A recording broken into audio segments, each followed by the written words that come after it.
임대차 시장에서 30대 미만 수요가 급격하게 증가하는 반면 40대 이상 연령층은 빠르게 줄고 있는 것으로 나타났습니다.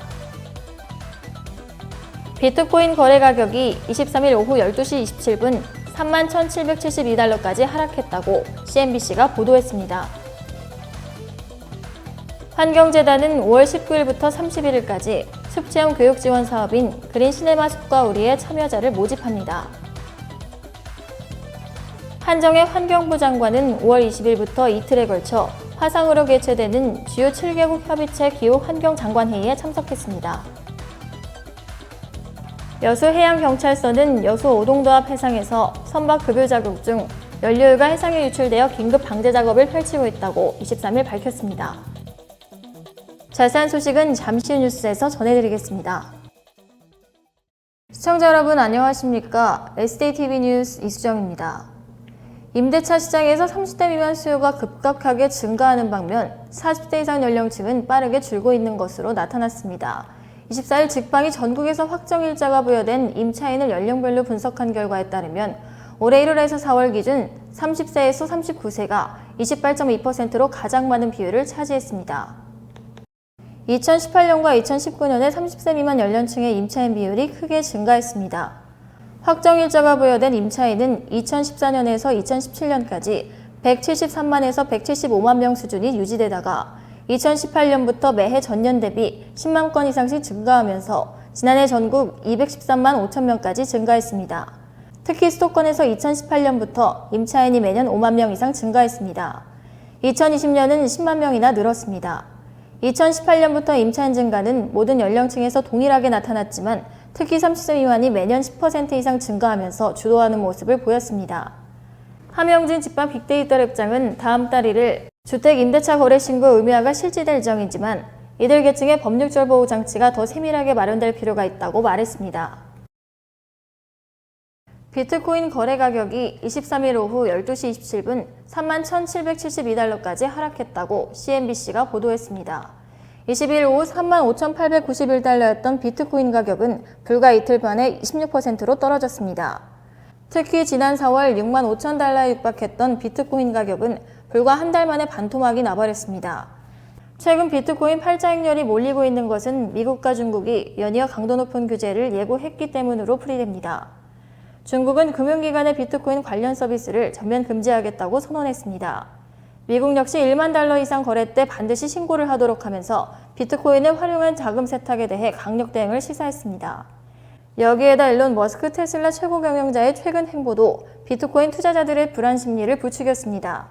지난 2월 비트코인 15억 달러어치를 매입했다고 공개하면서 암호화폐 투자 행렬을 이끌었던 머스크는 최근 더 이상 비트코인으로 테슬라 차량 구매를 허용하지 않겠다고 밝히면서 찬물을 끼얹었습니다.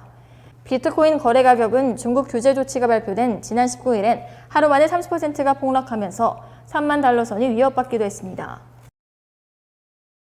환경재단은 5월 19일부터 31일까지 숲체험 교육 지원 사업인 그린 시네마 숲과 우리의 참여자를 모집합니다.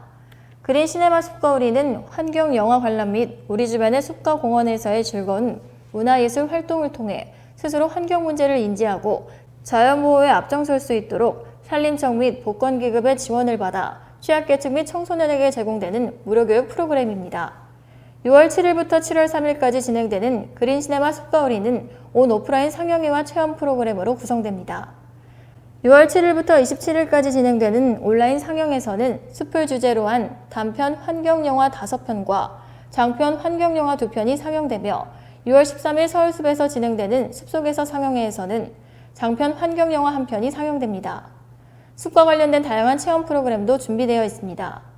우리 주변에서 쉽게 찾아볼 수 있는 나무들을 모아 컬러링을 해보는 우리 동네 나무 컬러링 프레임 카드를 이용해 우리 주변의 공원과 숲을 자연의 색으로 나만의 포토카드를 만들어보는 숲 빛깔 체험, 숲에서 즐길 수 있는 다양한 활동에 직접 참여해보는 숲 새로 발견한 우리의 놀이터 등의 체험 워크숍을 통해 평소 자주 접하지 못했던 우리 주변의 자연에 대해 다시 한번 생각해볼 수 있는 기회를 제공합니다. 한정혜 환경부 장관은 5월 20일부터 이틀에 걸쳐 화상으로 개최되는 주요 7개국 협의체 기후 환경 장관회의에 참석했습니다. 한국이 초청국으로 주요 7개국 협의체 기후 환경 장관회의에 참석하는 것은 이번이 처음이며 호주, 인도, 남아프리카 공화국과 함께 초청받았습니다. 이번 회의에서 주요 7개국 협의체 및 초청국 기후환경장관들은 탄소 중립 실현과 생물 다양성 보전, 인수 공통 감염병 대응 및 해양 환경 보존 등을 중점적으로 논의합니다.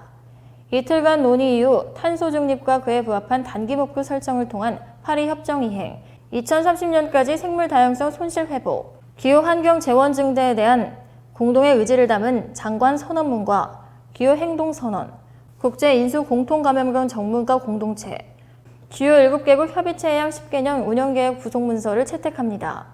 한정혜 장관은 이번 회의에서 기후변화와 생물다양성 손실이라는 두 가지 위기를 극복하기 위해서는 포용적 녹색 회복을 통한 탄소 중립이 필요함을 강조하고 이를 위한 주요 7개국 협의체를 포함한 전 세계 행동을 촉구했습니다. 여수해양경찰서는 여수 오동도 앞 해상에서 선박 급유 작업 중 연료유가 해상에 유출되어 긴급 방제 작업을 펼치고 있다고 23일 밝혔습니다. 여수해경에 따르면 23일 새벽 3시 55분쯤 여수시 오동도 동방약 2.7km 해상 W 정박지에서 1900톤급 외국적 화물선 A호와 190톤급 급유선 B호가 해상 급유 작업 중 조유형 중진류의 해상에 유출됐다는 신고가 접수됐습니다. 신고 접수한 여수해경은 방제정과 경비 함정 등을 현장에 출동시켜 사고 현장 주변 갈색 유막을 발견하고 방제 작업을 펼쳤습니다. 여수해경은 방제정 및 경비 함정 내척을 동원해 유혹작제 등을 이용하여 기름 수거 작업 및 함정 소화포 등을 이용하여 자연 소말 작업을 진행했습니다. 이번 사고는 화물선 A호가 190톤급 급유선으로부터 연료유를 공급받던 중 밸브 조작 미숙으로 연료유가 넘치며 기름 유출 사고가 난 것으로 보고 있습니다. 여수해경 관계자는 방제 작업을 마무리하는 대로 선박 관계자들을 대상으로 자세한 사고 원인과 유출량 등을 조사할 예정이라고 말했습니다. 이상으로 뉴스를 마치겠습니다. 시청해주신 여러분 고맙습니다.